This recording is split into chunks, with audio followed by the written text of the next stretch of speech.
Welcome to episode 2, Speaking from Experience. Today, we're going to have David Gabor, the founder of DGN Workplace Initiatives.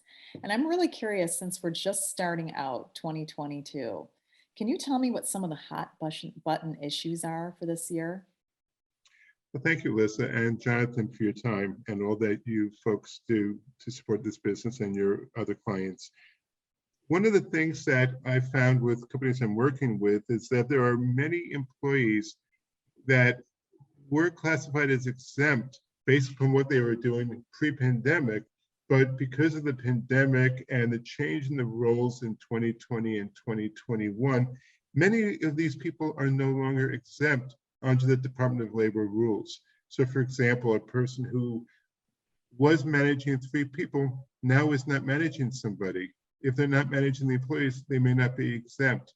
An outside salesperson who's working from home and is not traveling may not be exempt. So I think it's very important to not just look at the job description, but what people are doing so you can avoid those problems.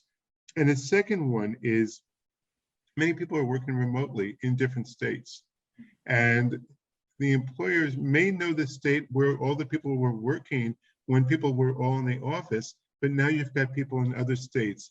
And there's many states, for example, New York, New Jersey, Connecticut, Massachusetts, California, just by way of example, have very unique laws that create rights for employees. And if you're not recognizing those rights, you can be in for a world of hurt.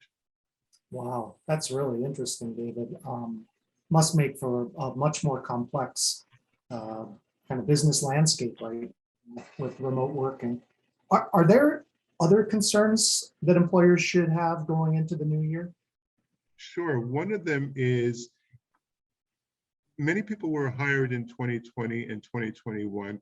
They were hired by the company to work, but never received the type of training that the company would provide prior to the pandemic.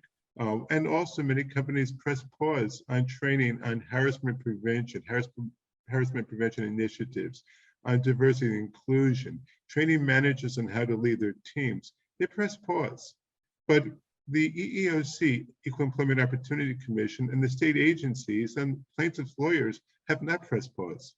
So I think it's very important that if you have not trained recently, make sure that your team is properly prepared going into the new year. Thank you so very much.